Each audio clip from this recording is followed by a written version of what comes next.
Before we start the podcast, I really want to thank our sponsors, 16 co-working spaces located in Marsa. They have really good facilities, amazing snacks, water, showers, desks, double monitor setups, anything you can think of.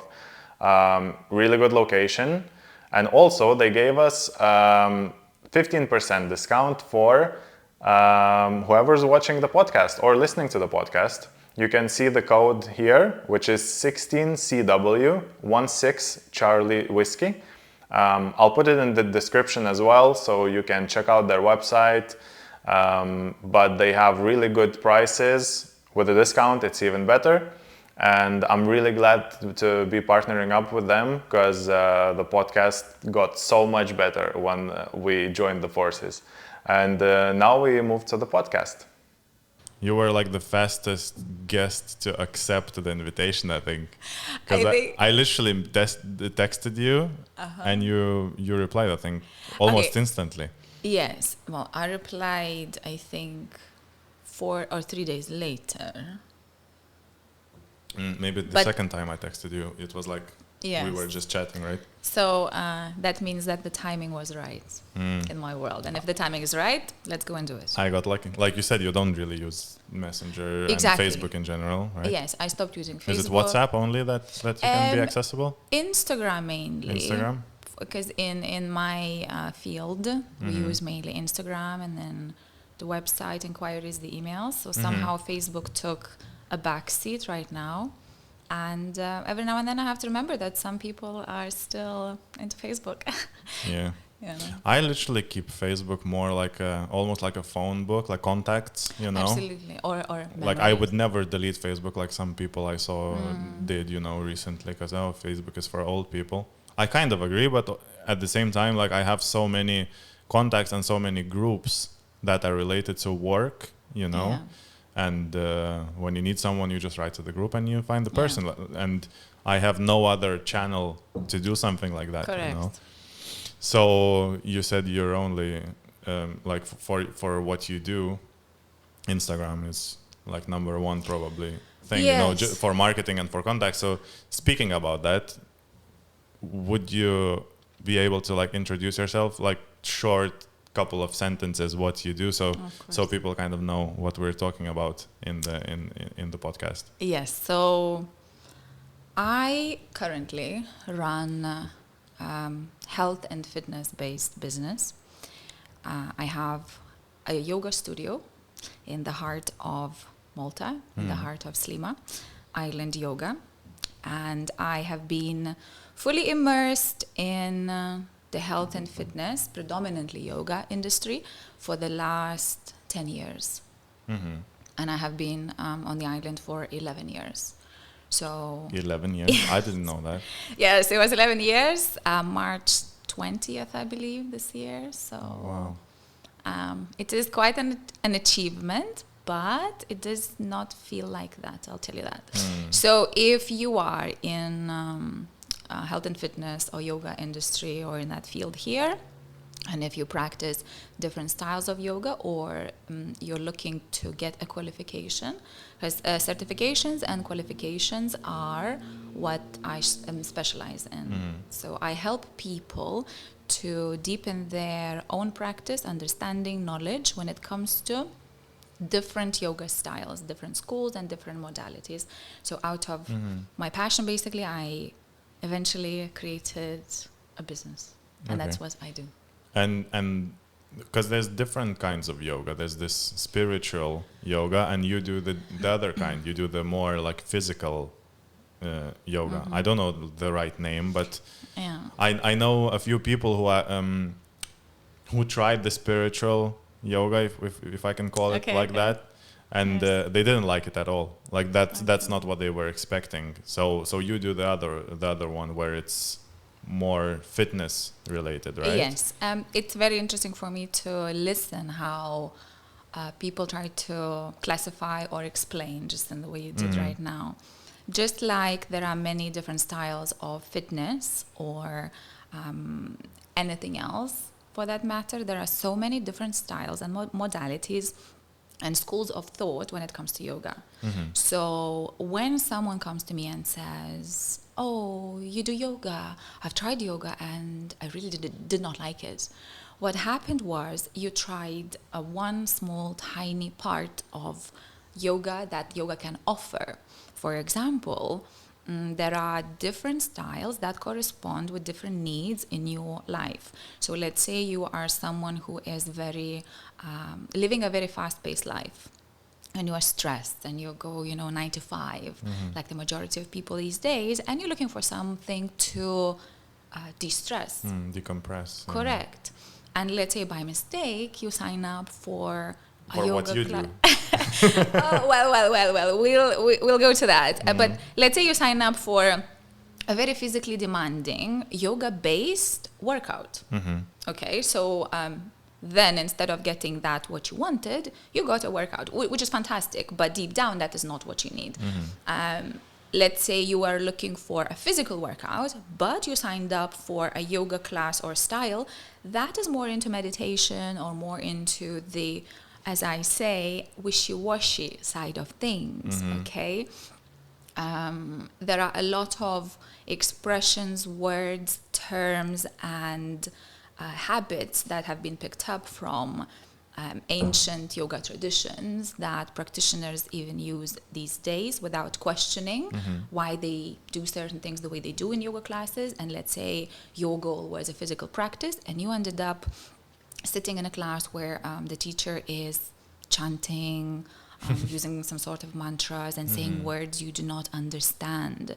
Often in yoga, teachers use Sanskrit language, okay? And all yoga poses could be also named. They are named in Sanskrit, but now more and more styles we switch to English, for example, right? So it's all about where you are in your life and finding the right yoga style that you need for yourself. So the common misconception is that yoga is yoga is chakras and energies and that side of things, which is not what my business is built on. I did complete my first qualification in India. That was back in 2013. However, a lot of what I learned never really resonated with me, and I started questioning everything that I learned. Did you feel that while being there, or it took you some time after you finished? Because like it's a bit of a disappointment if you're like in the middle of the course and you go like, I don't like this kind of approach. I take it all, what comes my way, and then I filter it. So rather than feeling, I was not feeling in that particular moment I was disappointed. I was rather approaching it from the perspective of, okay, let me study this, let me see what this offers, and then how I can filter or incorporate this into my own unique understanding of this ancient practice. Because it's very important to understand that ancient yoga practice was created for completely different times, completely different needs. Right now, we have evolved so much in the Western world that a lot of these traditions are not even applicable to us, right? So how can I personally asked myself, how can I take what I learned and adapted to the needs that people have right now. Okay. So would it be right to say that the yoga we have here in the Western world is basically like completely made up? It's not what actual yoga is. It's just adapted to what people need, like in this part of the world, let's say, right? Correct. When, for example, anyone says yoga, and now because I imagine a yogi who can like not eat for 30 days being if somewhere in space, okay, yes. And I feel like that, like in my understanding, that's how yoga started, right? So that's the origin of yoga, and then it kind of branched out to multiple things. Now when someone says yoga, by default we think about the physical yoga that we do on the yoga mat, right? Physical side of yoga, according to the ancient yoga tradition, is only one path of yoga, okay? And there is a lot of history, tradition, and philosophy when it comes to yoga. So the physical side is only one small part. However, in the Western world, this is our main focus, okay? And in the Western world, who has got time for, 2 hours of meditation a day? Mostly what people can afford when it comes to their time is dedicate 1 hour of the time for the physical practice that maybe will also bring something else into their mind and body. Mentally, yeah. Correct. Because exercise generally helps your brain as well. Absolutely. So, I feel like if you only meditate and you don't exercise, it's worse than you exercise but not meditate. Because exercise will help you to decompress. Because let's say when I go to gym or I play basketball, I don't think about things. So it kind of helps to clear the head as well, right? Correct. So the purpose of yoga, of physical yoga postures, is to prepare the body and mind for meditation. So if you were looking at the steps towards meditation, first you would come onto your yoga mat, you would move the body. We say to get out of your mind, get into your body. Okay, so I'm stressed, I have so much going on. The best thing that you can do, get onto your mat, let's say, if we talk about yoga, and start moving. You start moving, you reset your nervous system, you sit down, and now you are prepared and you'll have more success in sitting mindfully, observing your thoughts. Okay, so yoga prepares the body and mind for meditation. That is the goal. However, now let's take an example of a yoga studio or a gym where the yoga classes are taught. You will come, you will do 1 hour of yoga, and you'll go home. So it's as if we opened the body, we prepared ourselves for the actual part that's more important than the physical movement, is the mindful part. But then we go home. It ends. Yeah. And then it ends. Simply because also in the Western world, it is much easier to sell the physical movement than the... Because also it's relating to body cult, that's very, Correct. very, important Correct. for a lot of people. Okay. Well, I feel like, because the meditation thing, it's weird as well. I was at one point very influenced by that, and I tried meditating 10-15 minutes, but I don't know if I ever managed to get in that state, because the only thing was because I did it in the morning and it was weird. I woke up, I had some water, blah blah blah, and then I was like, okay, let's try this. Okay. And it was so weird because I was just I closed my eyes, you sit down and kind of and I was very aware of what's happening around me. I managed to cut the thoughts, so you're just observing, right? The sounds, everything. But I don't know if that was actual meditation. It's really weird experience. You calm down for sure, but I don't know if, I think it takes practice to get into the state of meditative state, right? Absolutely, yes. It's let's say your goal is to strengthen your body. Let's say your goal is to do a 110 kilogram deadlift. Okay, so when you get to the gym, will you be putting on the weights straight away at 110 in order to lift? No. If you want to tear muscles, yeah. Correct. So you want to warm up, that's number one. You want to progressively load your bar with weights, right? So that is common sense. However, when it comes to meditation, everyone thinks, okay, now I'm going to sit down and let me explore what this meditation thing is. So they sit, they do the typical cliches, and okay, it's not happening. I'm not sure. Am I there? I'm not there. So just like we prepare the physical body, meditation takes time. Your brain takes time to learn, to accept, to get used to. Therefore, meditation is not something that is available there and then for every individual. Now, if I was to provide a regression, so for example, meditation would be the goal. Before meditation, what could one do to get closer towards being able to sit, observing your thoughts for a half an hour or an hour, right? So the step before that you and me and anyone else really can practice at any point, is mindful breathing. observing your breath. Okay, so rather than aiming, I'm gonna sit still and I'm gonna meditate, I'm gonna feel amazing.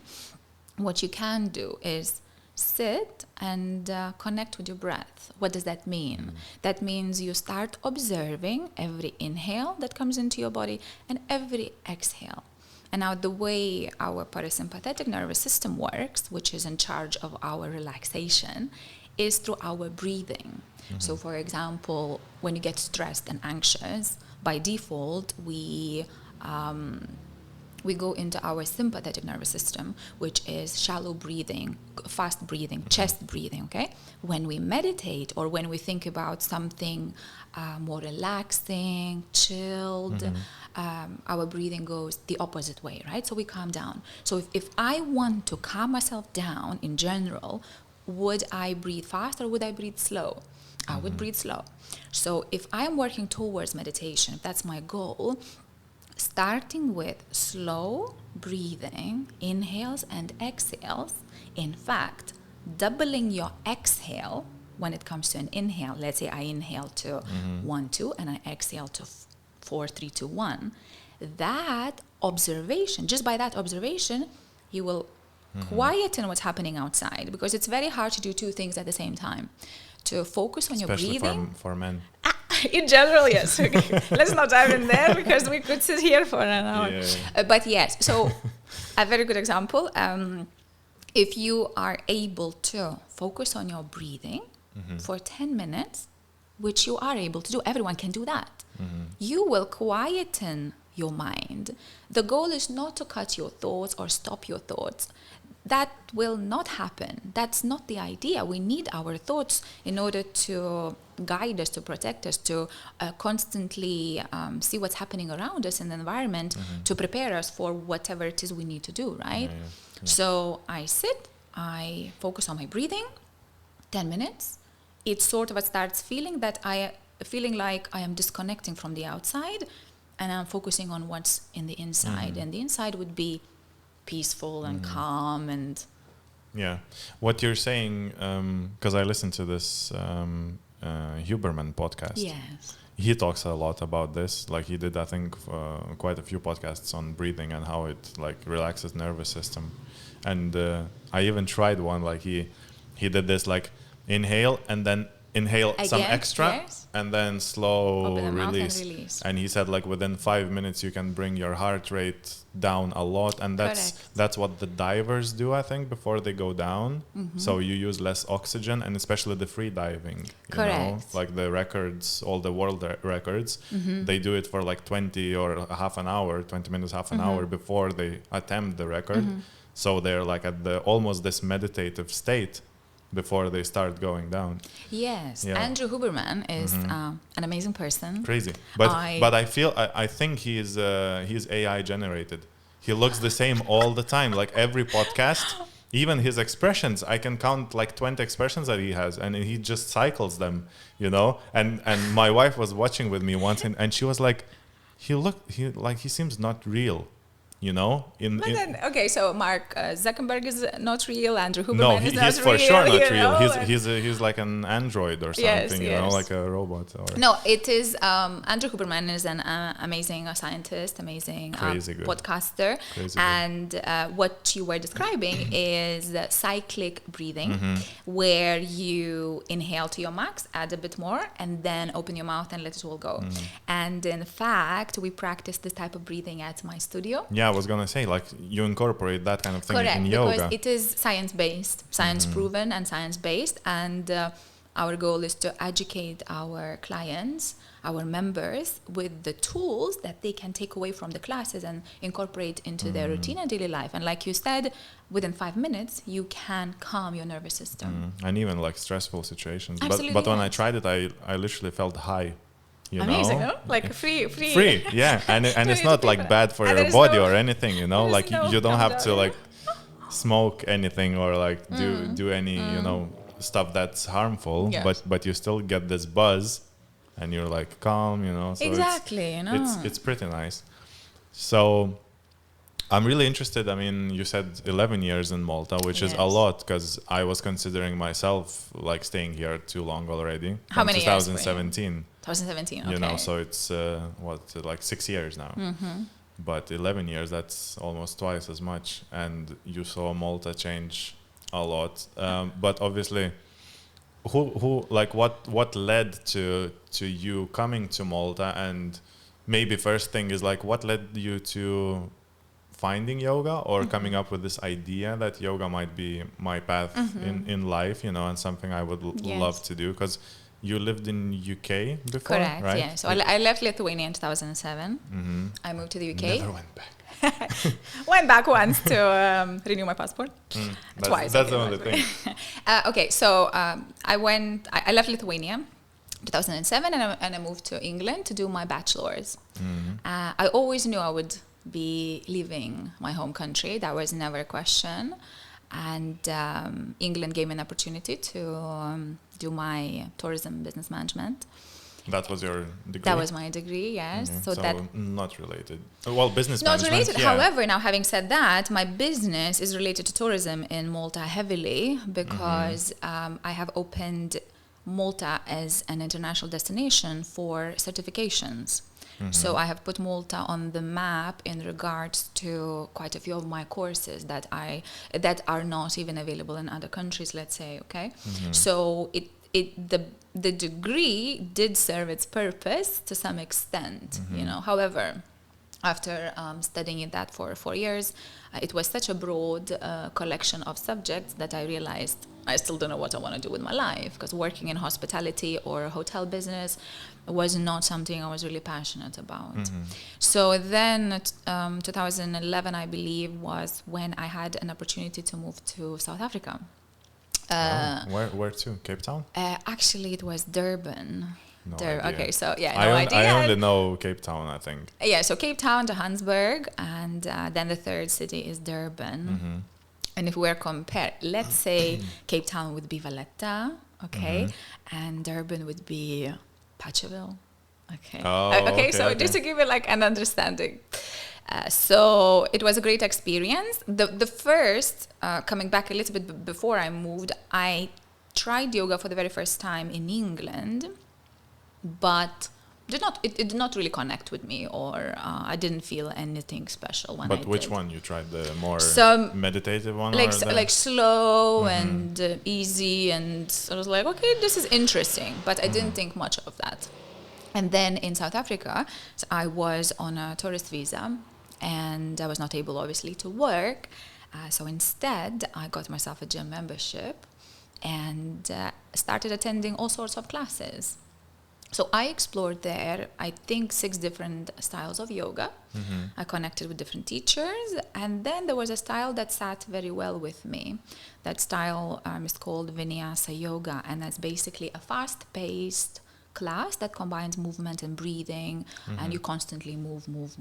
So obviously I was looking for a good workout as well. I can literally picture, because I've been to your studio and I saw how you do classes, and I can literally picture when you said Vinyasa Yoga, I can picture your class, you know? Yes. And it's very, like one pose follows another. Correct. And there's a flow, right? There we go. So Vinyasa is a flow. So you take a pose and you find a creative way of putting them together, and you create a flow, you know? And there are many Vinyasa styles, like sub-styles as well, where there is a yoga style of Vinyasa that has a set music to it, for example, you know, so your movements match the beats of the music.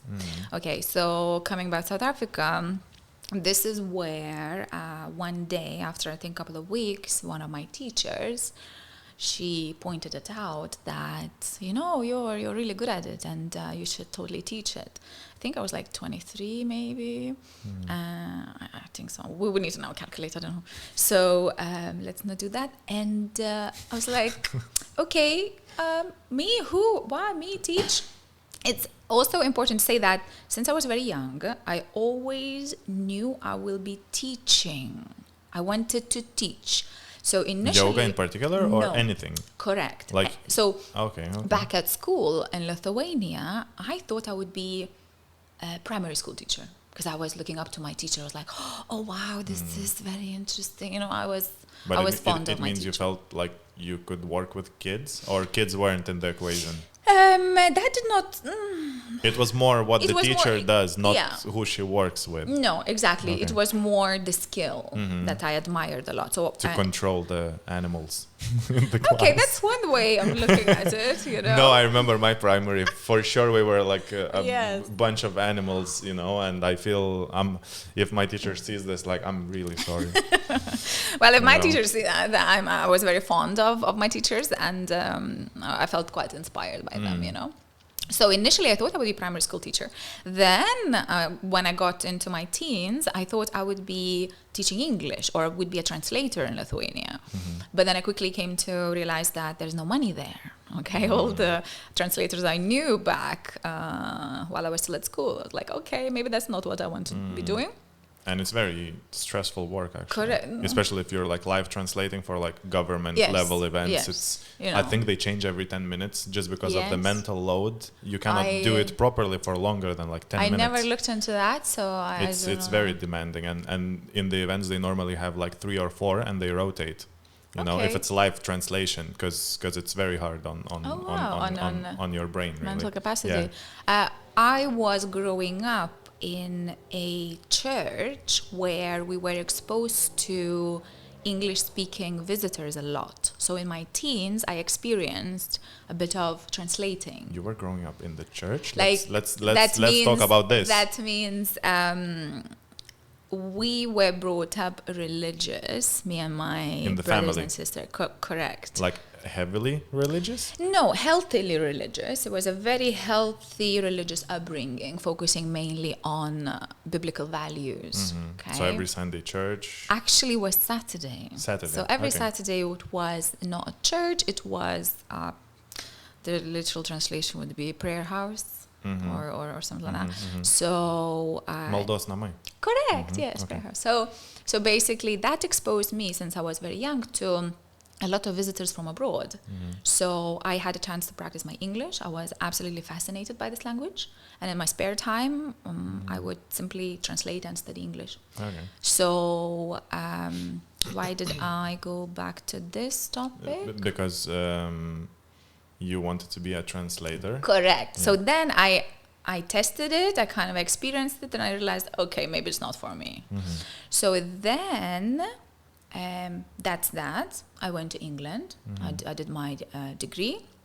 I worked in events and hospitality. And then in South Africa, when after one of those yoga classes, when this was brought to my attention, funnily enough, before she mentioned that, my yoga teacher once was late to a yoga class, and or maybe she did not even show up at that point. And I was on my own in a studio, big studio, and I unrolled my mat and I started doing the moves the way I know them to be done. In the meantime, other participants started walking into the studio. And I was just in the corner doing my own thing. So they unrolled their mats and they started placing the mats around me. And following. And slowly following.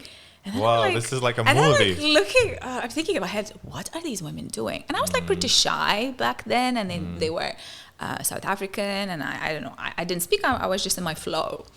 And I can't remember if the teacher actually walked in or whether she never showed up. But someone assumed I was the teacher, and obviously in my mind I took it as a compliment. So then once my teacher told me, okay, you should think about a course. Do you want just to take my place? Luckily, she was really nice, and But this is cool. I mean, it's so cool. You know what I mean? Something like that happens It's if randomly. an affirmation of some sort. So then it happened that I left South Africa because it was not my cup of tea at all when it comes to culture or place of living for many reasons. Then I went back to England, and I already started looking for yoga there, but I stayed in England only, I believe, a few months before then moving to Malta. So then I moved to Malta. The first thing I did, I found myself a yoga place to go to. And back in the day, 11 years ago, there were not many places.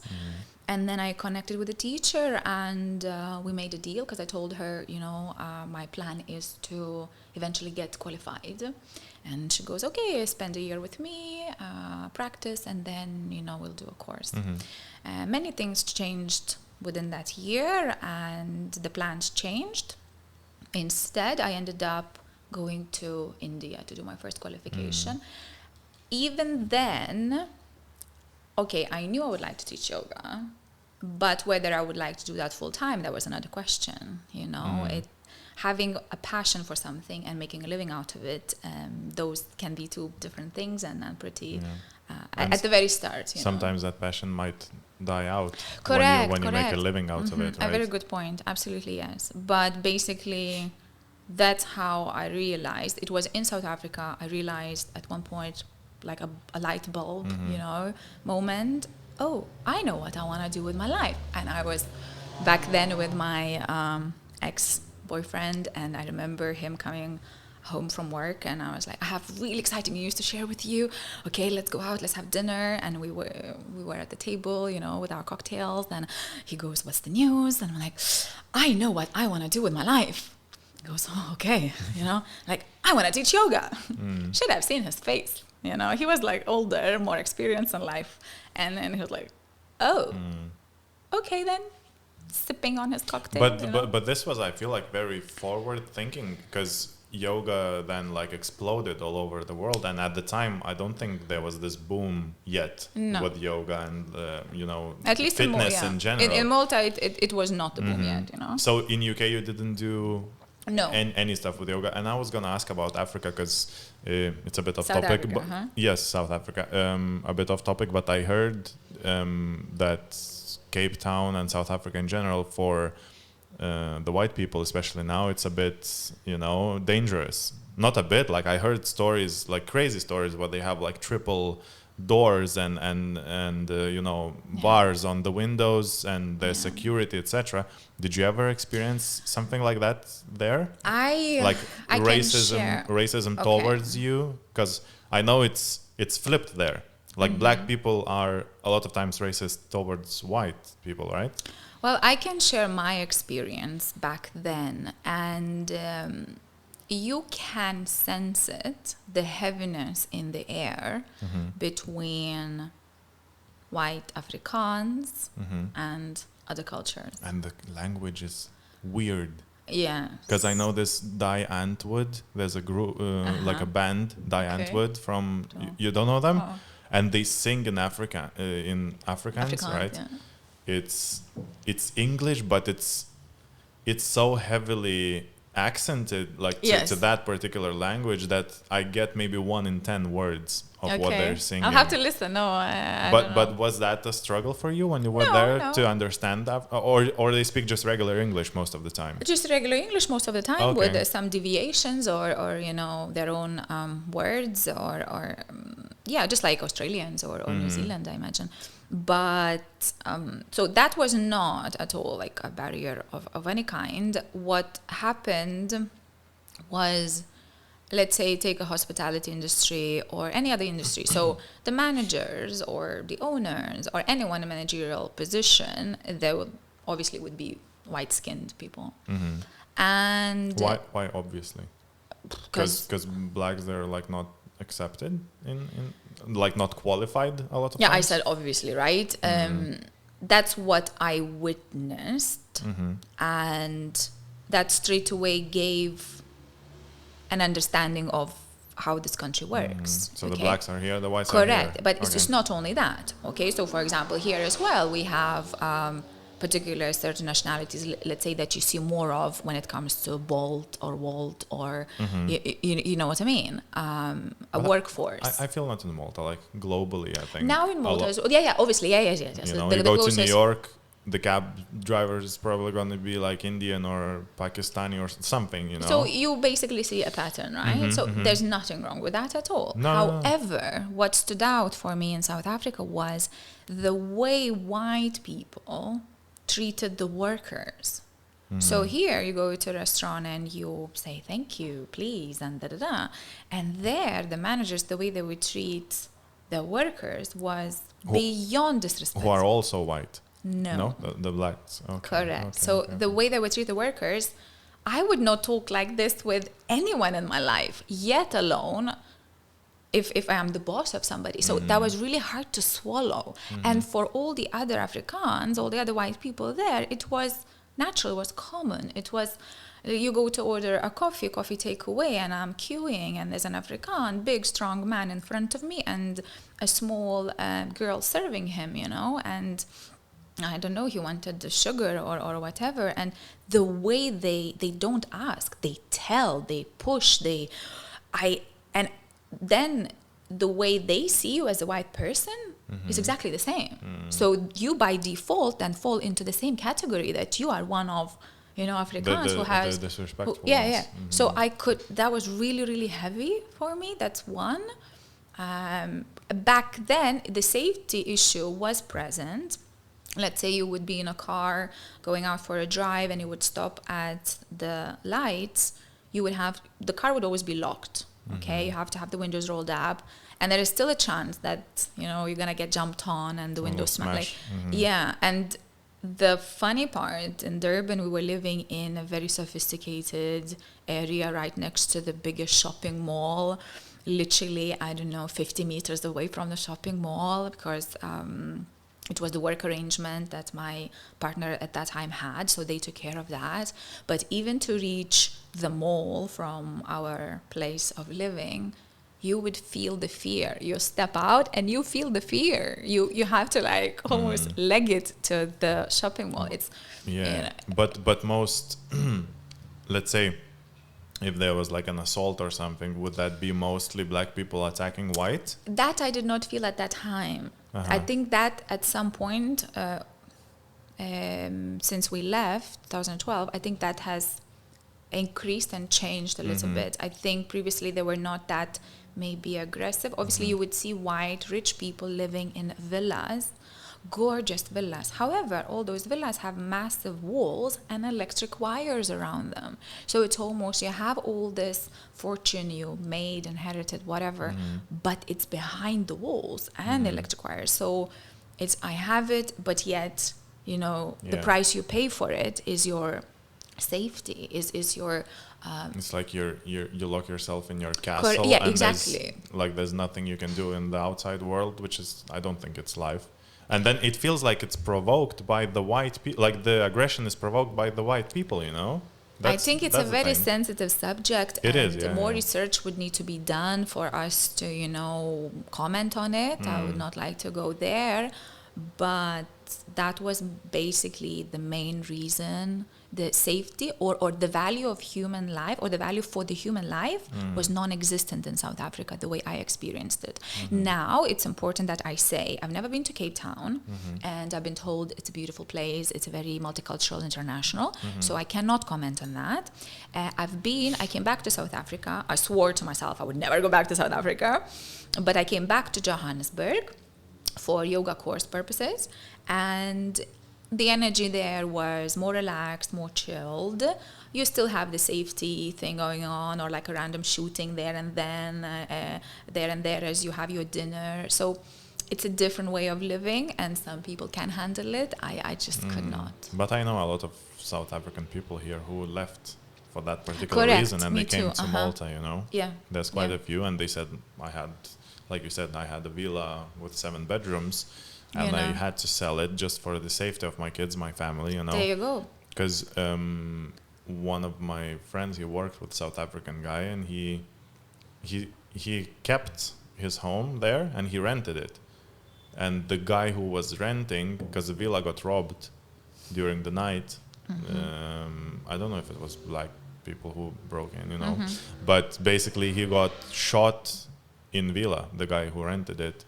Not fatally, but he got shot like in the leg or something, you know. So it got to that extent. Yes. And then this guy here, the owner, had to deal with all of that, you know, because it's his property. So he gets involved into like, you know, the investigation, etc. You know? Yes.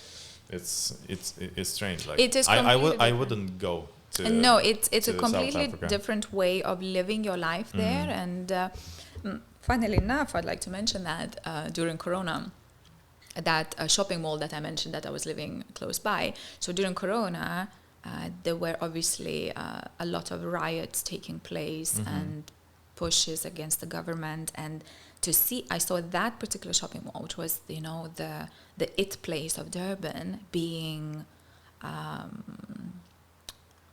what's the word I'm looking for? Destroyed. Completely destroyed. And I was like, what? Wow, you know. Yeah. Okay. So South Africa, then UK. Then back to the UK, you know, and then Yeah. living in South Africa, experiencing the sunshine and the sea, and kind of because South Africa is beautiful. Okay, let's not paint it dark completely. The beauty of it, the nature is geographically, it's really nice. It's amazing. So coming back to England in the middle of winter after celebrating Christmas on the beach in South Africa, that was a little bit of okay, that's maybe not what I'd like to do in my life. So an opportunity presented itself. I was still back with my partner, that he received a job offer, or an interview offer at least, in Malta. And the only thing I knew about Malta back then was the capital city, you know, from my school days. I knew Malta, Valletta. So I started Googling, and Google gave me photos from Marsaschlok with all those little boats and beautiful waters. And I was like, oh my goodness, The you know, they speak Blue Lagoon. You know, they speak English there, and it looks so beautiful. So at that point, I said to myself, okay, no matter what happens, I have to get myself to Malta. And that's it. So you got sold on the pictures. Just the you didn't know pictures. anyone who went before? No. No one? I in my university back in England, I had a lecturer, a young, beautiful woman, and she was Maltese.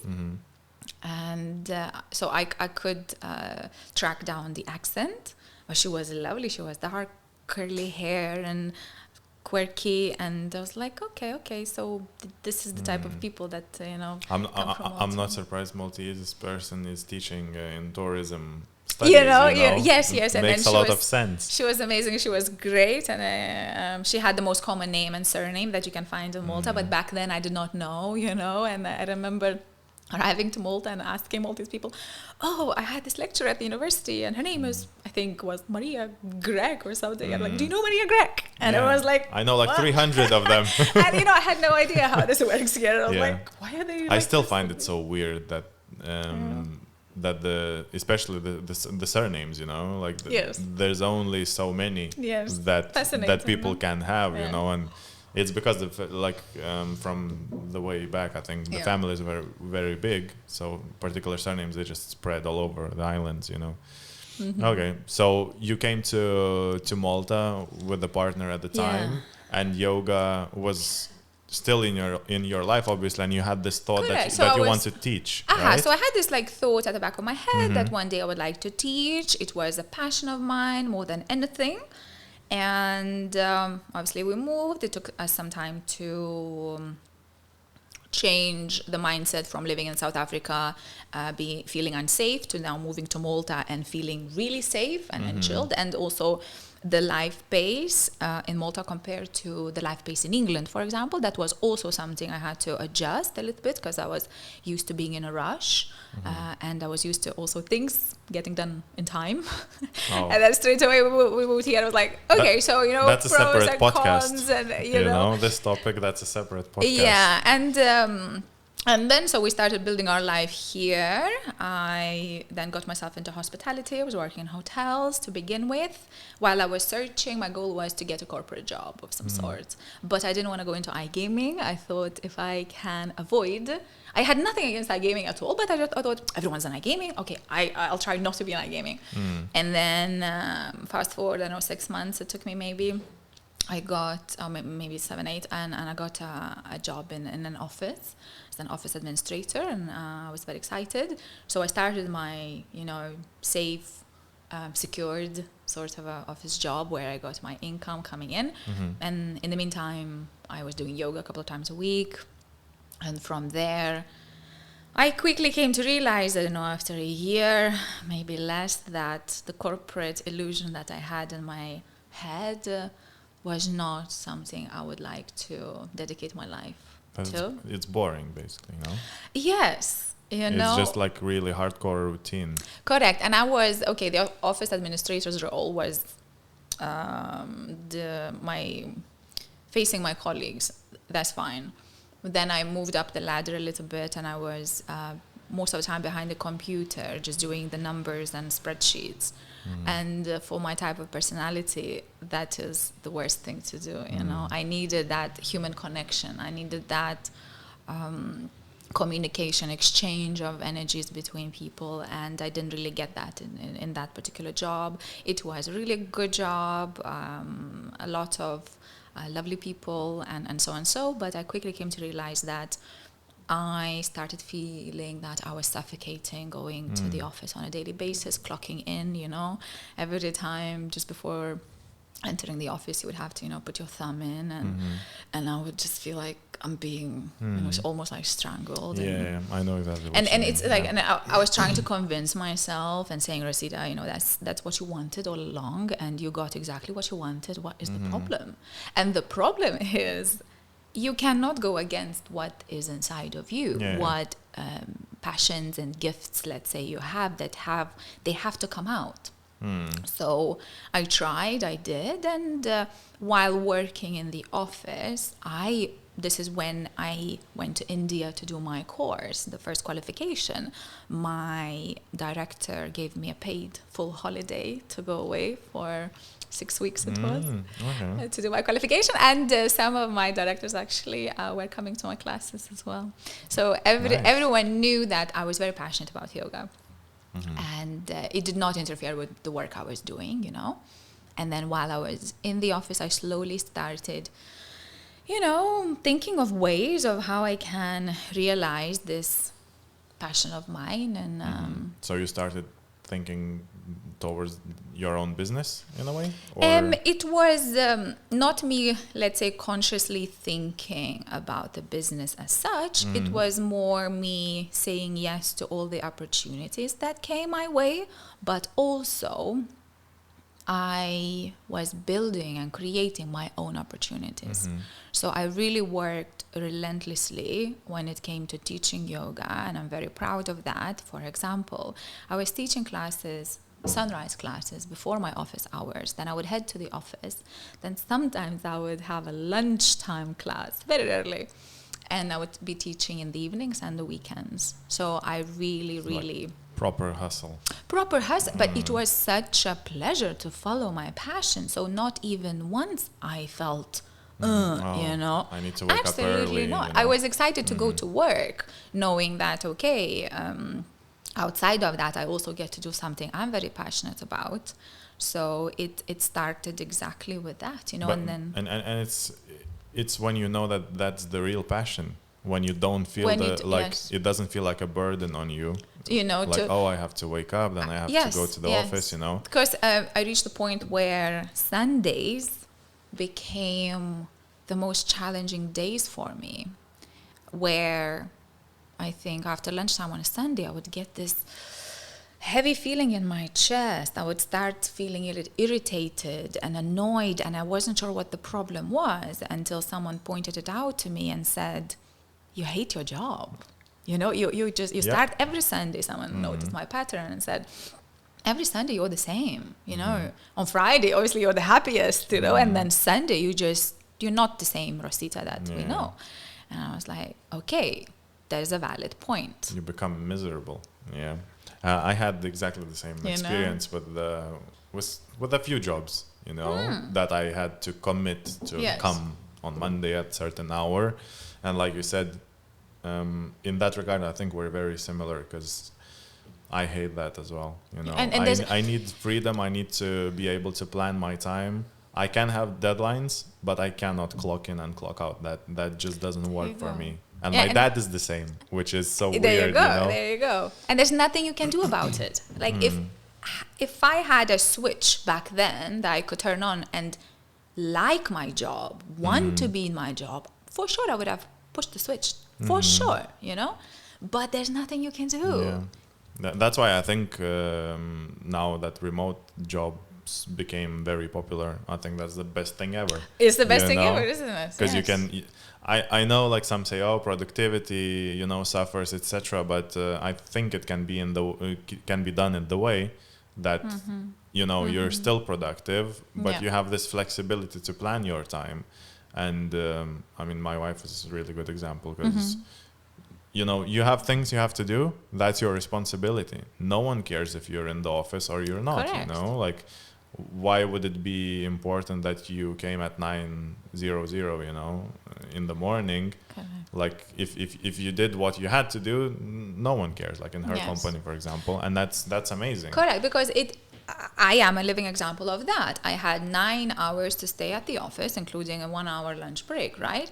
And during the last couple of years in my corporate job, I think I lasted 3 years. I managed during my working hours to build my yoga business, you know, because I would complete the job I had to do within, let's say, 4 or 5 hours. And then I would have these gaps. And everyone knows those gaps are there. Those gaps are either for the coffee breaks or the chats or doing, you know, absolutely nothing. So I put a lot of hours in just because I was sitting there doing absolutely nothing, you know. There's this thing, right? Like when you work, especially in corporate world, like after the lunch, maybe next 2 hours, and that's it. Like your brain shuts down, and a lot of people are like that. Yeah. Your last 2-3 hours till 5, they're like productivity wise, they're completely empty. There we go. There's nothing, you know, or you just slack around and you're like pretending to work just because someone's like overlooking you. You know, if you're like in one big space in the office. Yeah. And I feel like that's obviously my personal opinion, but I feel like you're better off to let your employees work remote so they focus, they do their job, and then the time that they will have for themselves mentally will help them to be more present at work the next day and at what they do, right? Rather than just like, oh, come on, you know, like there's 1 hour left and you get really tired from that pretending that you're because that it you're is work. a hard job, you know, pretending is a hard job. Obviously it depends on the industry, I guess. Some industries Absolutely, you have yes. to be in the office, you have to be present, etc., and you have to be there. But a lot of like iGaming companies, I feel like a lot of their employees would benefit from that freedom, and they would feel better mentally. So you built a start of your business in those 3 years. And Indeed. you had a very supportive director of the company, as far as I understand, One of the right? directors, yes. Okay, so when was the breaking point that you were like, Good question. that's Okay. it, you know, so- I'm big enough in yoga to It was, let this go. Wow. It was not like that. It was, I was working corporate, I was building my experience, building my yoga business on the side, and then I saved enough. And I bought my first apartment. Okay, why is it related? It's related that, okay, teaching yoga as passion is one thing. Now having regular income from your office job is another thing. And now how can I, you know, because yoga was my pocket money. And by that point, I already created SUP Yoga and Fitness Malta. That was a brand on yoga on the water, basically. So I was running this for 2 years already while still being in corporate. And it was a steady side income, mainly during the summer season. However, that would not be, let's say, enough, or that did not motivate me enough to quit my corporate. However, once I purchased my first home, it was actually an investment. The same day when I signed my papers with the bank, I handed in my resignation letter, which was That's a smart thing to which do. was sitting in my drawer for 2 months. I created my resignation letter. I kept it in my drawer nicely. And I do believe everyone in the company knew that eventually that's what I would do. So I had in my head a secure, you know, I had, let's say, a home or a space to rent out that would provide me with some income to cover my mortgage and a little bit extra. So that was when I decided to take that leap of faith. Okay, so it sounds like you didn't take the loan. No, I did take the loan. I did. Okay. However, it was something in my head that was a safe option. Like I have a place that I can rent out, and it will cover your loan, correct, and you give me a might little make bit money extra. out of it. Yeah. Okay. And then I had the yoga part, so that would allow me to not live a comfortable life by any means, but that would allow me to then dedicate time to start really working on things I wanted to work on. But if you rent that place out, means you live somewhere else, so you have to pay rent somewhere Correct. else. Right? I had a partner, and it's Okay. very important. That's why you said say- it's an investment. Correct. Kind of. So Okay. it is very important to mention that that person as well, while we were together, was one of the reasons why I felt safe as well. You know, that if worst comes to worst, I have someone to fall back onto. Yeah. And That helps definitely. that really mentally that was everything. Because if you were on your own, would you have still I purchased think it would have taken me apartment? longer. It would Yeah. have taken me longer. It's absolutely doable, yes. In those circumstances, it would have taken me longer because it's not the financial side of things as much. It's also the emotional side of things, okay? Because you need to have someone, you want to have somebody to share your thoughts and worries and fears. And ideally, you need to have the person who calms you down and tells you, okay, it's going to be fine. Okay, it's going to be fine. Continue hustling because it's going to be fine. Yeah. And because the apartment is like a hot topic right now, even for me, and I'm really being inspired by like your story right now, that you just do it, because I have a few friends, the Greek guy that we talked about, he runs like Airbnb side hustle thing, with a few apartments, and he's like constantly telling me, buy the apartment. It's an investment. The island is not made out of rubber. It's not gonna stretch, Yeah, it's so true, the true, more true, they true, build, the yeah. more expensive it's gonna get, because there's no space left, And I completely understand that, but I'm still hesitating, because you never know where you're gonna end up. You never know, And obviously I understand you will always sell probably in Malta, it's not an issue. Like even if the worst happens, like you're leaving, etc., you don't want to manage it, or I know there's companies that manage Correct, yeah. properties for you. Yeah. So like you're gonna sell it, but still it feels to me like a rope around my neck, the loan thing. Okay. But I get it that it's not logical thing to think like that. Yeah. But maybe it's the family influence, etc. Absolutely. I Because know in many the people like family that, we yeah. don't have any loans. No one has any loans back in Yeah. the 20s. So it's No. like to be the first one. But probably eventually it's gonna happen, because it makes a lot of sense. It does. It does. Yeah. Yeah. Okay, so you invested in an apartment, and then Da-da-da. job bye. Bye job, Yeah. and then The studio happened, or it so happened a bit that later? was 2016. This is what we were just discussing now, Okay. 2016, and the studio did not happen until I signed the contract in 2019 and opened 2020. Okay, so 3 years you were 3 years. doing So some 3 work. years I was just focusing on building SUP yoga. The brand itself. The brand itself, I started international teacher certifications, and I had a lot of students coming from abroad during the summer months. Then in the meantime as well, I was leading classes, outdoors, indoors, renting spaces.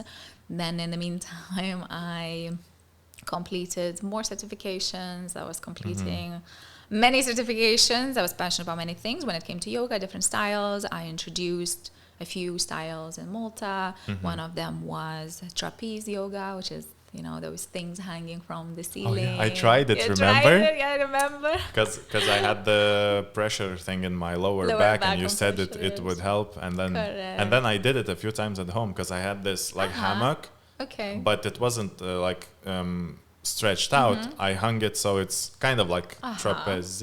Trapeze, right? yes. Trapeze. And I tried it, and once I almost landed on my head, because I did it the wrong way somehow without your supervision. Yeah. But I didn't do it enough to feel the effect on my back, but because it's very uncomfortable in the beginning. The blood flows to your head, you're upside down. So Yeah, it's you need to like, get used to it, like anything, yeah. But yeah, actually with the lower back, what helps? Just hanging on the bar. Yes. That helped a lot. Absolutely, yes. Any hanging is super, super good for decompression. Hanging from your hands will not give as much of decompression for your lower back as if you were hang up Because it's not to the hang up. hips. Yeah. Correct. So the gravity will still, pull on your shoulders, and yeah, it's still a great tool, and everyone should hang.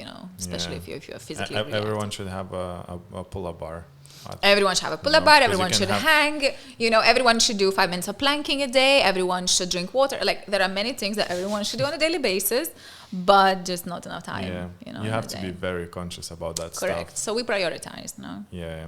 Mm-hmm. So yeah. And for trapeze yoga, you had to rent a place, so like then, a studio so somewhere. I completed the very first trapeze certification abroad, and I brought that back to Malta, but it took me around 2 years to even set it up properly, because of the location, because of the safety requirements and so. And then I did set up trapeze yoga first thing in Malta, and it was in a lovely boxing gym that I managed to establish a very good connection with the owners, and I started the classes there. So I was running trapeze mainly, sup yoga during the summer. I invited more teachers to join me, so I started creating a team because I could not cover all the classes as I was still in corporate. Well, I was not in corporate anymore. What was I doing? I don't know what I was doing. Because the sup yoga, which the sup yoga, I already started having a team, and then slowly started inviting more teachers to join me for trapeze as well, to cover more hours, because I had to go on holiday, or let's say not be able to teach. So it started growing this way, and it was super fun. And obviously still classes outdoors and events slowly, and I was not looking to open a studio. In fact, at one point, I think 2019 it was, where I had no idea what I wanted to do with my life, On one hand, I was having a lot of things going on. On the other hand, I was like, literally, I have no idea what's happening. I don't know where everything is going. It's all going well, but... Was there like a bit of a doubt? Am I like in the right path The path itself was never the doubt. It was more of, okay, how are these things going to come together? Okay, because I was obtaining a lot of qualifications. I was expanding my knowledge. I was putting so much money into it. And then a friend of mine, also a fellow studio owner, told me once, she was like, Rosita, it's enough. Stop spending money on your qualifications. Why are you doing that? You're more than qualified, okay? Now it's time to do something else, as in start creating qualification courses yourself. I was going to ask, like, those qualifications, do they help you in the way, like, to put, I don't know, your prices up? So, like, if you come to a teacher who has, like, 2 diplomas on the wall and the other one has 10, does that directly mean they can, like, charge you more and the classes become more expensive? Obviously the quality is better, I would suppose. Yes. And another thing, like, not every qualification maybe helps to increase the quality in the way, right? Because it might be like same kind of courses that you did, maybe 2 of them or 3. But I'm asking because I know that in the fitness industry, that's very popular as well. To refresh, to learn new things, like every 6 months you would do some sort of like course that helps you become a better fitness coach. So does that directly indirectly? My answer would be indirectly. But it helps to attract people, I guess. Diversity in what you offer, what you can offer, obviously will expand your target market. Okay, that's how I would put it. In terms of a direct correlation between the prices and the certifications, not so much, but it's when you go to someone's classes or whatever it is they offer and you go to someone else's, you will feel the difference in terms of qualifications and experience. And again, you could have and dozens. Confidence, I guess, So the experience equals confidence, So I guess that's what it is. I think the confidence aspect as well is... it is one of the very important tools that I focus on in all of my courses that I teach, because to receive the skills, to obtain the skills, to learn the syllabus of the course is one. However, to then walk out and be able to share that with your clients in order to maybe one day make that your full-time career is completely a different skill. And a lot of courses in general, when it comes to the yoga industry, do not offer that skill. I happen to learn confidence from my own mother, who is a very confident little short woman who was achieving everything she ever needed to do on her own, you know, because men were not even coming anywhere near, you know, well, what had to be done. She had to take care of all of those things. So I grew up watching, observing that. So I mimicked, and that skill to me comes naturally. But I also know that it is something one can develop. It is something what one can learn. So all the participants in my courses, I work mainly with that. Their confidence that by the end of the course, they will walk out, A, possessing the knowledge, B, feeling confident to share that knowledge. Yeah, because people can kind of smell it, you know? Absolutely, yes. The confidence. Absolutely, and if yes. you're faking it or you're actually confident, Correct. you know? Yeah. Okay, so it's interesting that you mentioned your mom, because I feel like it's a rule of thumb that short people are, you know, it's kind of like almost they have to fight for the place in the sun. Yes. That's why they have to be extra confident and fierce, you know, on things. And my mom's also like 167, like she's pretty short compared to me, especially. So like, I completely understand what you mean. And yeah, and as a kid, obviously, you take a lot of from your parents, like even subconsciously, not necessarily you're aiming to replicate them, but just everyday life, how they were behaving, that applies to you and you absorb it. Absolutely, both positive and negative, you know. So then it's your job to decide which parts you want to cultivate and which parts maybe you need to work on. Yeah, and you had, you know, the commitment with the apartment, everything, your business booming, and then how do you do the extra step to open your studio? Because at that time, I understand yoga was already booming as an activity for people, and it was very popular. And I actually wanted to ask you, when you were at the corporate, because now it's very popular to invite a yoga teacher to the corporations. They do that. For their employees, they invite someone to do like a course or a class, you know, etc. Was that a thing at the time? At the time, it was not a thing. Okay. It became a thing much later, and it is currently a very big thing in Malta. And corporate clients right now, they invite teachers to come to their company if they have a space available for lunchtime classes or before work classes. Also, we have, let's say, a corporate client using our studio for the online class. You know, this is the benefit of the pandemic that happened. So corporates as well now, because there are so many obviously offices based, you know, in different locations, that we offer an online yoga class that office people can just tune in if they want, or later watch the recording. So it wasn't existing before it was pandemic? And then, you know, when we say before, if we look at 2016, 17, 18, I'm sure maybe like there were, but it was not something very... Some visionaries were doing it. Or maybe not something very common, but I'm sure.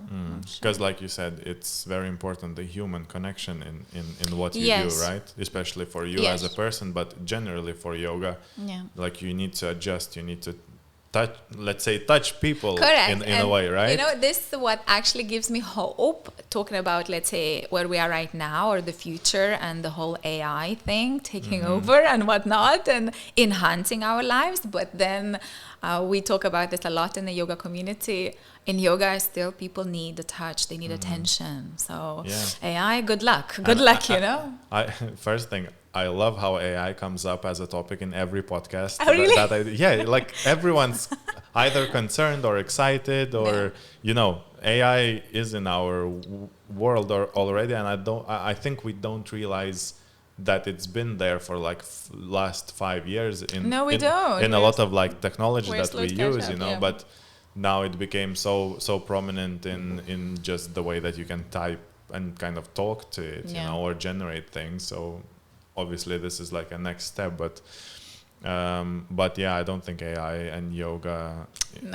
So people will always need yoga. So the yoga is certain aspects. Maybe you will have like a camera that can fix poses, you know, like can scan people, etc. AI can obviously design a yoga class. A very good class. You can, you know, you can ask AI to create a yoga class based on a particular issue that you have within the body, tightness, you know, mobility, flexibility issues. It can, you know, create a yoga playlist, for example. you know. Well, that's easy. You know, like it would take us like a long time. Okay, yoga playlist sometimes. It will just pull the most popular playlist from YouTube or something. So you know? there are a lot of positives, but at the end of the day, you still crave this human connection. Maybe you do. Some people don't. Okay, so some people would be happy to have, you know, an image on the screen and practice yoga like online. You know. I generally feel that a lot of people will turn more and more towards human connection, not just because of AI, but generally like technology is so involved in our life. And I think even people come to your studio for that human connection, not necessarily for yoga itself, just to be part of the group, you know, to meet new people, etc. And I think like all the retreats and everything that has to do with human connection and kind of disconnecting from the world is gonna be more and more and more popular with coming years. The more AI comes to our life and technology, the more these kind of things, like where you just go, I don't know, you lock yourself up in a, you know, in some sort of camp where you can, I don't know, chop trees or, you know, do something physical which doesn't require you to type or you know, do anything with technology. And I feel like partially yoga boomed because of that, because people got tired of you know, rat race in a way. Yes, as humans we do crave belonging, sense of belonging. Another good example outside of yoga would be CrossFit communities. Why CrossFit does so well around the globe? It's because the sense of belonging and community that they offer is out of this world. Because you cheer each other, you know. Become a family, you know, you become so connected with those people. And same with yoga, people crave community. It is so nice to be in the group of people who share the same interests, who share the same values. Where else are you going to go and get that? For example, in your working environment, in your office, you have to work with personalities and people you don't necessarily agree with or like or you know, share your values, but you have to work with them. And now imagine spending your days or free time with people who are into the same things. So yoga business as well is the creation of community. So our business, mainly we focus, it's yoga classes, it's the physical benefits. However, we have coffee, tea, water included, and we dedicate time before or after the class to talk, to sit, to ask questions, to get to know our clients, and then build community nights, events, you know. Yeah, and that's why I personally love basketball, because there's a community, you know, not necessarily for the sports itself, but it's there's a group of guys that we meet every week. You know, we have inside jokes, right? Yeah, exactly. All that social stuff, and I even call it my church, because for the €3 for the court that we have to collect from each one of small donation for the church, so you can get your soul cleaned, you know. And also I think like a lot of people go to, I don't know, facials or eyebrow things, not for the procedure itself, but just because they can chat to the therapist, right? Correct. So like usually, because I have friends who are hairdressers or salon people, and of course, like the hairdresser is a lot of people's therapist. They might not be asking for this role, however, that's how they're like psychologists almost. Correct. You know, they know all the secrets, everything. Whether they want to know or not, that's another question. But and now it's I think with men as well, like barber shops. Is they used, like, that's I think how they originated, you know, back in the like 80s or 70s. Barbershop was where the men went to have cigars, whiskey, and get a haircut, the bear trimmed, and it was almost like a therapy session, you know. But it's cool. I like it. So the studio, you did this big step to finally open. The way the studio came about. A lot of people, my students, were asking, why don't you open a studio? Why don't you open a studio? And I would always tell them, I don't want to have a studio. I do not want to have a studio. Stop asking me these questions. And then obviously there was a bigger plan for me that I was not aware of. And what happened was a CrossFit gym that I was a member of they were moving to bigger premises. Was it CrossFit F15, yes. They moved to Msida, right? Msida, yes. It was an amazing business. It was amazing, an amazing opportunity to witness the business growth that they experienced, because their location became too small for them. But that's what's the word? I forgot. It's an international brand. It's right. F15. It's not just in Malta. The international part of it is CrossFit. And then the CrossFit gyms, you call them boxes, CrossFit boxes, they come up with their own branding. Okay, because I thought it's a franchise. The CrossFit is a franchise, but then, for example, we have CrossFit 356, we have CrossFit F15, we have all. Okay. So you're into CrossFit as far as I understand. I was. And so these guys were leaving the premises. And one day, I would spend my days doing admin work a lot, working on my websites and emails and building the courses. And at one point, I remember very vividly, I was sitting in Costa in Spinola, and I have this thought in my head. Message the guys, ask if they rented out the place. I'm like, what? Okay, fine. So I messaged the guys. I'm like, oh, are you still moving out, and have you rented out the place? And the answer is, oh no, we think it's still available. And I'm like, okay, fine, it's available, but I'm talking to myself. But it's too big for me because they had 2 rooms. I'm like, I don't need those 2 rooms, I just need one. And they go and chat with the owners. And I was like, okay, there's nothing wrong in just having conversation with the owners. So fast forward a couple of weeks later, I met the owners of the premises, and I explained to them, you have this beautiful space. I would consider maybe, opening. At this point, bear in mind, I haven't done any calculations. I have not looked into it properly. I just knew the location is wow. And I told myself back many years ago, if I was to ever even think about opening a studio, I had this vision of big windows, of light. And what is the one thing we don't really have in Malta, in the central parts, is the space and the light. So that's why it never happened, I think. And that place, because you've been yourself, it has massive windows. It's on the ground floor on the main street. So anyway, I tell them, oh, listen, maybe I would be interested, but I only need 1 part. You have 2, And they go, okay, no problem. We would separate. And because obviously the rent was much bigger if it's 2 places. The rent was a lot. And no problem. Like we separated. So anything I was asking, I was trying to receive a no. Okay. And they said yes. And everything was going towards yes. And then, and when we met, we quickly, I understood, built a very good understanding between us, the 2 brothers, the owners, lovely Maltese men. And I was like, oh no, I'm getting myself in trouble here, because there was nothing wrong in testing it out, but I honestly was hoping it's a no. Because at that point, I was living a very comfortable life. I was teaching yoga there, and I wasn't sure what to do with my life. I booked myself 2 months in Thailand to take a holiday, and now I'm having these conversations out of nowhere. It was November. And it's a yes. And I remember laying there in my bed one morning on a Sunday and talking to myself, okay, Rosita, you have to decide. This life, easy, no stress.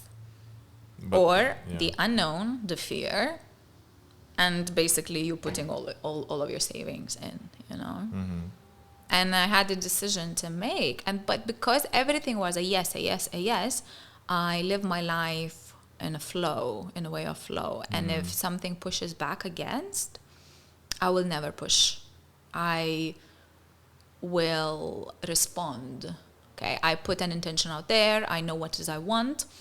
But then if it's sort of not meant to happen, I'm not going to go out of my way desperately, because then I do believe, you need to have an idea. You need to know what it is you want, but how you will get there, you don't need to be so particular about that part. So it was a yes. And I was like, I had no choice. I can't explain. I had no choice, but I found myself sitting there and signing the contract in November. So then I had to shorten my holidays in Thailand. Oh no. So in Thailand, then I built my website while being away. Funnily enough, so Island Yoga Malta, I bought the domain 5 years before I even thought about the studio. I just bought it. But this was like letting it out to the universe. Do you know what I mean? You know? So, and even all those yeses that you received, there we go. That was showing you. There we go. It's just some people, they don't recognize those signs at the time.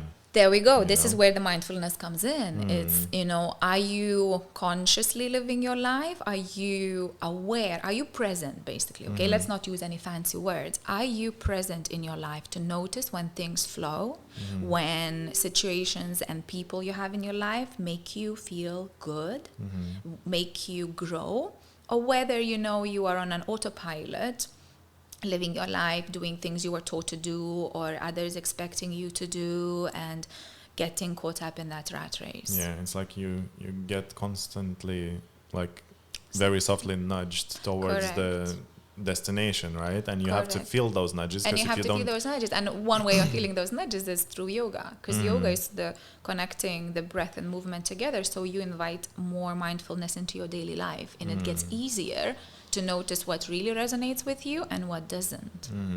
And you said this thing like, I just got this parallel, like when you're in the river and there's like stones in the river, and you're in the boat, you just bounce off those stones, but you keep going, forward, right? So that's kind of what happened to you. That's exactly what happened. So this studio, because I've been in the studio, but so this is only half of what they had available? Because I thought this is like the whole thing. There was, one of the main walls. Because your studio is like it's wide, and then it gets a bit narrower. So in the studio, as you walk in, one of the walls is a fake wall. Though there was a door there into another space. Okay. A small, two smaller rooms, like one bigger room and like bathrooms. That's where that corner is, right? Just before the corner. Okay. So I only needed one room. Okay. I got what I needed, and but I mean, I've been there, and like you said, those big windows, they make a difference. This is what the Island Yoga brand is all about. It's the windows. It's the light. That's the like the reception kind of area, correct. Right? I don't know, because it's been a while since I've been there, so I don't know if you changed. No, it's essentially the same. Yeah. Okay. So the studio opening, obviously, a big investment. I put all of my savings there. So I sold the apartment to do the studio. To open a studio. Oh my God! So we're talking like 6 figures kind of thing, no? No. Because the owners, they do a lot of stuff for you. No, they don't. No? So the idea was the guys move out, they leave the place in a shell form, and meaning everything ripped out. Correct. No lights, even nothing, probably. Correct. Okay. So, and then I walk in and do my own thing. And because I wanted things to be done fast, I had my own deadline in my, obviously, plan. I, from the shell form, we opened the studio, we created it. When I say we, me and the contractor that I hired, and my friend / architect, designer who helped me with the vision of mine, we opened it in 16 days. We did in 16 days what normally would take, 2 months. So you either found really good contractor? I manifested the way I see it, okay? Because I spoke with, let's say, 5-6 contractors. I invited them over. They had a look. And I go again with the flow, with how I feel about the people. And my last contractor, because I was very disappointed, I couldn't find anyone. And they take on the jobs, and they're so packed that it gets delayed. And a delay option for me was not an option, because I was already paying rent, or I had a grace period of 2 months or so. And then the last contractor walked in, and I straight away knew that was the person. Finally, no. Okay, I don't know if he was. Okay, I think it was English. Irrelevant. I straight away knew this is the person, and the way he spoke about my place, I needed someone to actually care to what I have to say. And there was a slight delay. There was a delay from the guy's side who were moving out. And then I'm not sure if it was a delay from the contractor side, maybe just less than a week delay, which is nothing. And then it basically came to the point where in order for me to, I understood for me to open a studio fast, because I scheduled a teacher training in the studio on a particular day. People paid and like I knew I have to be open, okay? And I was just over 2 weeks from, like 3 weeks from when we kind of started works. And when I told the contractor or the guys working for the contractor what my plan is, it's like February 16th I have to be, or 10th I have to be open. And they were like, was like, are you mad? They were like, they thought I'm joking, you know? And I'm like, no, you don't get it, you know? And you know, they're contractors and they're these workers. So for the workers, it's irrelevant how long the job is going to take. They're being paid hourly, per you know? hour or, yeah. So I then established a relationship with the people working at my studio. I was showing to them, listen, I'm very serious about this. I'm a very respectful person. I really have to have this get going. And I was there on a daily basis myself until midnight, trying to finish off or help with anything that I could do to speed things up. For example, you know, I learned how to paint the walls. I was putting the parquet in myself. I put my blood, sweat, and tears into that place. And they recognized, okay, she's serious. And they really, really helped me.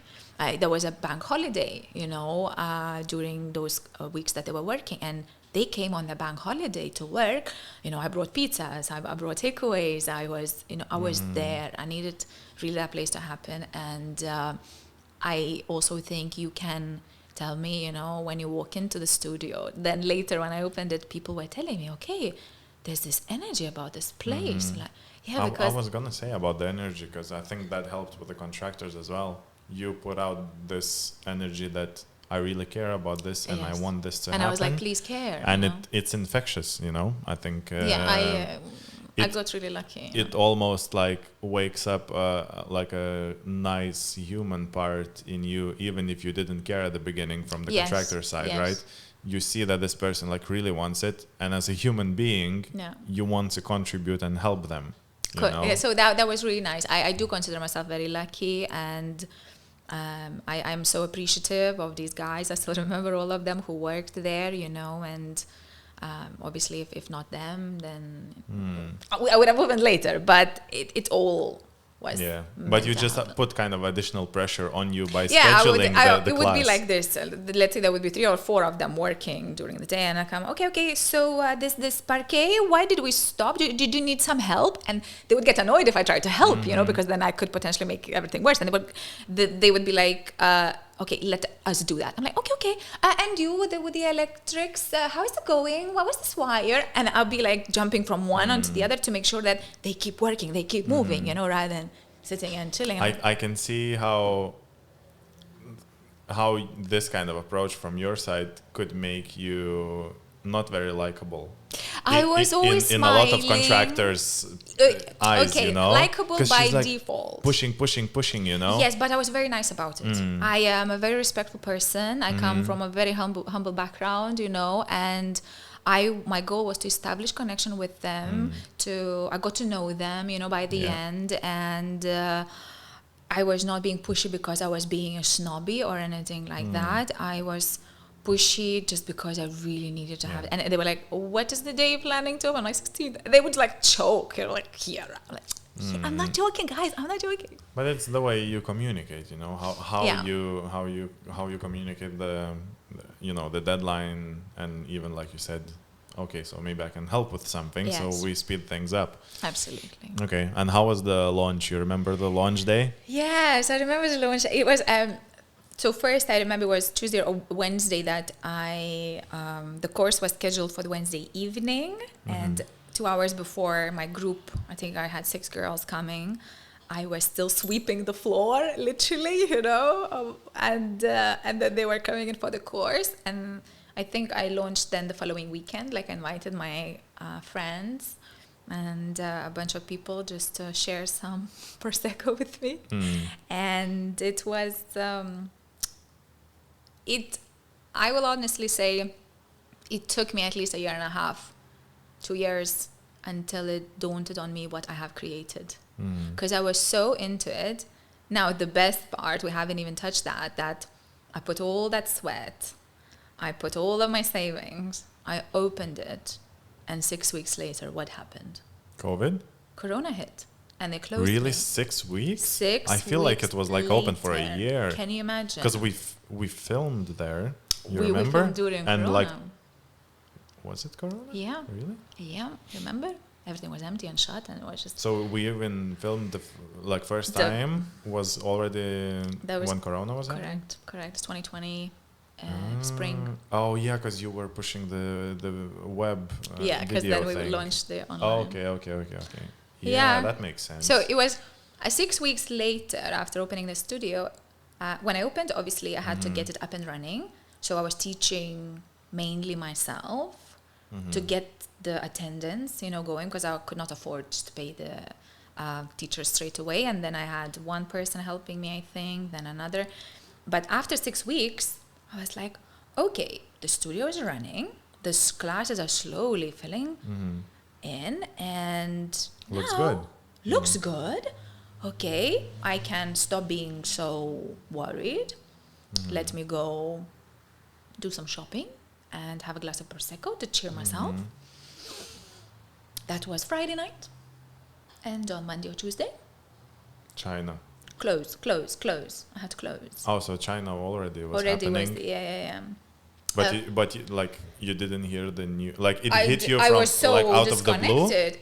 Funny enough, when I was in Thailand in December, January, I caught a very, very bad, but that time I thought like flu or whatever, just coming back, before coming back to Malta, they took me to a hospital in Bangkok, and they did the swab test on me. So they already had. Back then, I had no idea what a swab test was. They were like, "Oh, this is for the influenza, to check." I was like, "Yeah, whatever." Okay, and then I came back. So I don't know, what was what. I had 5 days of really bad cough, and I thought I was gonna die in my hotel room, basically. And then they helped me out. So it was not Corona, from what I know. But But in Thailand. It's weird because I don't remember when was like the first signs of the corona because it originated in China as far as I know. December it was when it started. Okay, so literally you were when at that time in that area of the world. Somewhere. Okay, so it's quite possible that but then it was already spread. Absolutely, yes. But I was so into little world of opening the studio, and to be honest, even if I had looked and read and searched for the information, it would have made no difference to what I'm doing right now. Because in my world, hey, excuse me, I'm opening a studio. What corona? What pandemic? You're joking. And you can't like stop midway. Of course not. That would have not affected me in any shape or form. So, however, 6 weeks after the opening, me deciding to celebrate, sort of like a little achievement of mine, and then 3-4 days later being shut. Whoa. How did you handle that mentally? I handled it by that's crazy. Spending the first 2 weeks of Corona on the sofa, watching Netflix and ignoring the reality and telling the universe, to fuck what the itself. fuck? Like, seriously, like, what the actual... Go fuck yourself. I was so angry, Yeah. I didn't want to believe it. I didn't want to believe it. Like, I was like, for sure not now. Like, what is this, But then you start looking at the finances. But then I was like, okay. And I was indeed very fortunate, unlike many other businesses, when it came to my landlords, when it came to the owners of the premises. And since they saw how much money I put in to open the business, and then I didn't have a chance to make any money, they were very lenient towards me and said, had you been in there, for many years, you have to continue with your commitment, towards the end. But now you just walked in, so let us give you these couple of months, until So it goes away. Hopefully that was amazing. Yeah. So a couple of months, but Corona lasted a bit longer, and then there was the second quarantine. Did you get the grace period for that as well? I had an arrangement, not a grace period, but I had an arrangement, and I was very fortunate. They were very understanding, and I was able to, afford it. And then those months up until May when we reopened again, even now remembering, obviously they were heavy, but I'm no shape or form I'm complaining. I was very, very fortunate, very lucky. Malta in general, I was so happy to be in Malta during this pandemic. You know, we had obviously our crazy things happening with regulations, this, that, changing last minute, or the uncertainty or the lack of direction when it came to the businesses reopening or being allowed to reopen. Yeah. I learned a lot from that. So overall, aside from the heaviness, it was, you know, a lot of people lost their loved ones. And so just some business not surviving would have been not the end of the world for me. And I totally understand. That's why it was the worst and the best experience running a business for me. It teaches, I think, it teaches a lot as a business owner to go through something like that, because you plan better. You know that there's will of God. Let's call it this way. You know, like something might happen that you either cannot foresee it, or if it happens that you have no influence on it, and you just have to wait it out. So. But from what you told me, I understand you had some sort of overhead planned in like financial way, you know. So, or was it?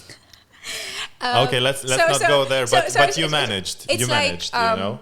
I'll give you an example. I'll give an example. Before I started the business, I was considering taking someone with me on board for the like a business. partner. Let's say, and then we had a meeting. And I presented my idea, and the person, she was an Excel spreadsheet expert, an accountant of some sort, I think, and she said to me, the numbers don't look very good. And I was like, I know it's going to work. And she was not convinced. And then I realized I cannot explain anyone what I know is going to work. I went with my gut, years of experience, years of knowing the island, knowing the market, and knowing all the niches that hold a lot of potential. And I cannot explain that to anybody. Also, partially because the business was based a lot on me as a character. So I do run my courses, I do teach a lot of them, and I know what I can offer. But if you ask me to put that on paper before opening the business to prove to you that, you know, if you are about to make an investment, it's going to pay you back quickly, I did not do numbers at that point in my life. I don't like numbers. Now I learned to at least look at the numbers. But then I carried no responsibility towards anyone. So if it's my business, if it flops, it's just on me. You know? You lose your money. Correct. No one else's. Yeah. So at the end, I decided to go completely alone on it, because then I don't have to worry about it. And I think it was a good decision. What do you think? Yes. I do have a character trait where I need to learn how to work maybe better with other people. But when it's your baby, when it's your idea, when it's yours, it's hard, at least at the starting age, at the very beginning. Now I can confidently say I would be pretty good at, you know. So when you say it was based on your character, would you say, like, in yoga and in business in general, Rosita is someone else rather than watching Netflix on the sofa? Is that two different people? Okay. So when I was doubting whether I should go into yoga full time, I said to my partner at that time, but I'm a really lazy person. What if I quit my corporate and all I do is watch Netflix all day long on the sofa? I'm really lazy like that, but no one knows this, you know? And he was like, what are you on about? You're not going to do that. Of course not. But obviously, these were the doubts in my head, you know? And that, I believe, is what stops a lot of people from taking that step. I do still consider myself to be pretty lazy, but then if you look at my routines and daily life, it's anything but lazy. But I don't know, maybe because deep down we know ourselves, and we know that, you know, we could push ourselves a little bit more.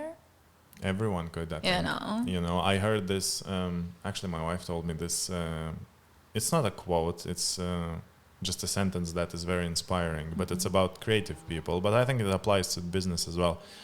So basically the sentence is that out of all the people in the world, 10% are creative. Out of that 10%, only 10% makes the step to create something, and then out of that 10%, only 10% keeps doing that. Yeah. You know, so the likelihood of, I mean, it inspires me, like, if you start, that's a really big thing, and not a lot of people start, first of all. Yes. And then even less people keep doing what they started. So I feel like this is very inspiring, and obviously, like I said, it doesn't apply just to creatives. It's absolutely, it's yes. to anything that you love or want to do. Just do it and just go with the flow, you know. Yes, a lot of times. and you know, this is the dilemma I do believe a lot of business owners face in general is, you know, we like an idea of ourselves doing things, but the gap between us doing things and actually doing things and then sustaining, maintaining it, sometimes increases, decreases, and this what separates good from the best, because I was always searching for this magical formula. At the beginning, I remember years ago, I was like, okay, how do I find this daily motivation? What is this thing of motivation? I was reading and studying and watching podcasts, and I was searching for it until I figured out there's no such thing. There's no magical formula. Okay, so I was like, there's no motivational, like, magical formula. So what is it then? How do these other big, important, successful people do it? And then again, after a few years later, it dawnted, after a lot of research, that, again, the only thing that separates the good from the best is the daily grind. It's discipline. That's it. So then the motivation turned into the discipline. Can I keep the discipline? Work on your habits. That's a it, habit you know? to do. Yes, let's like say. Get comfortable with an idea that no one's gonna come to save you, no one's gonna come to build your life for you, and all the it. self-help books that you can read won't help you as well. Won't, you know, and they're amazing. They are very beneficial. I am what I am today based on, and I'm very thankful, you know, for all the books I read, for all the podcasts I listen and continue listening, and this will never end, and no one should ever stop learning. You know? For me personally, I tried self-help books, and I feel like, I don't know, they don't really work on me. For a lot of people, it's I think it's, you know, like when you have a fire burning and you just throw a log every now and then. Yeah, that's what every new self-help book is for a lot of people. Correct. Just to kind of, once you start deviating from the path, just to get you back on that path. But for me personally, it doesn't really work. And there's only like couple of people like online that really inspires me to do things, like Gary V. You probably know him. Gary Vaynerchuk, but the brand is Gary V. Okay. So like he's one of those people that really in somehow I feel the connection to what he's speaking. A lot of people that are inspirational speakers, etc., you know, I don't really subscribe somehow, but he somehow gets my attention, and I agree to him most of the time. Maybe because he's an immigrant from Belarus. He was really little when his parents moved to United States, you know, opened a booze shop, alcohol shop. I don't know this story.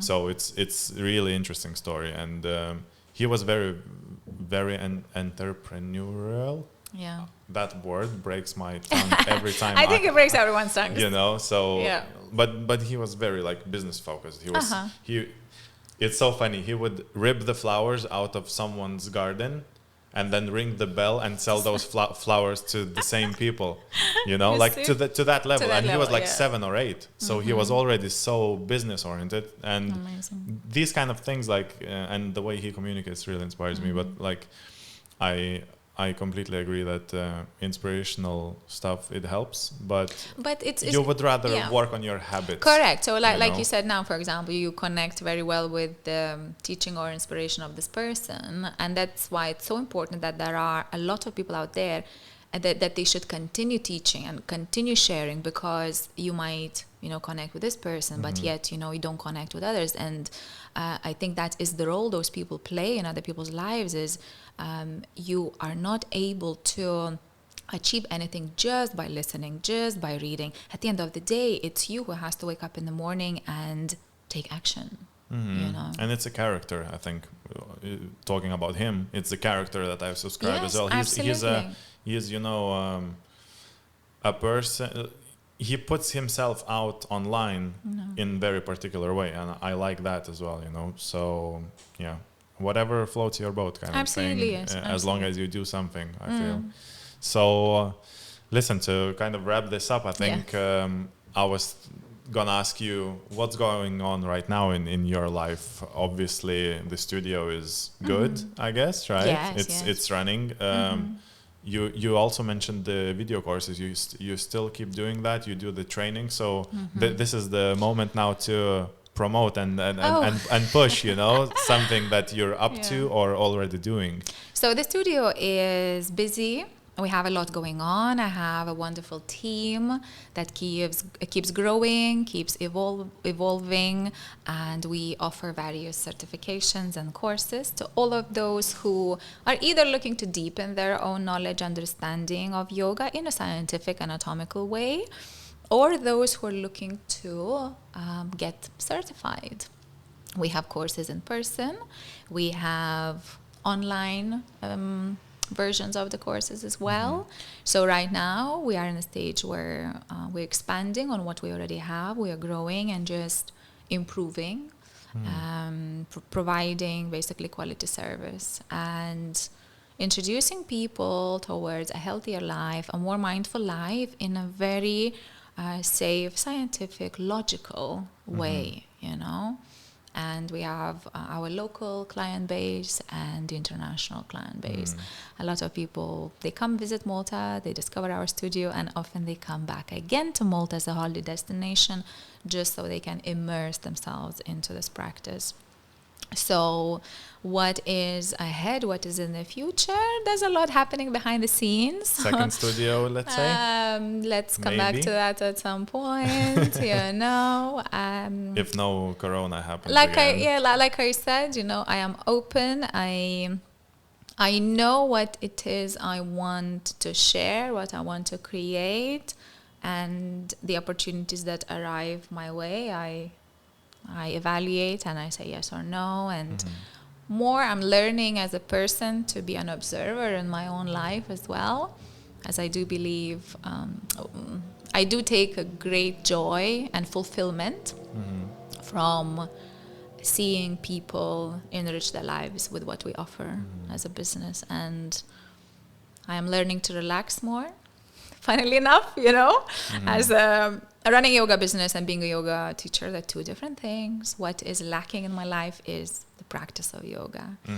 And this is what I am focusing on right now, coming back to that myself, and then creating from the space of not the necessity, but from the space of fulfillment and seeing what next actually grows. I love Malta. I have absolutely no intentions on leaving the island. This island, the people here have been amazing and provided me with opportunities I could possibly just be dreaming of in other countries. I am fully based here, and that's the plan for the upcoming future. I love how you mentioned observation, because like the quietest person in the room a lot of times is the smartest, and I think we all kind of need to learn to listen a lot of times, because there's a lot of noise, but and even like on human connection level, it helps to know how to listen. Absolutely. So I'm really glad that you came. Thank you so much for having me. I was very excited. I really feel like this one the flow was really good, Yes, and I'm really glad we did this. This is gonna be like a keynote at like in 5 years for you to look back, and you're gonna be opening like a third studio or something, and it's like a timestamp kind of thing, So thank you for coming. Thank you for having me. And I'll see you around, I guess. Yes, maybe again. You're I mean, I'm not limited to people just coming once to the podcast. Yeah. So we'll do it again. Thank you so much. That point. was a lot of fun. I really enjoyed it. Thanks.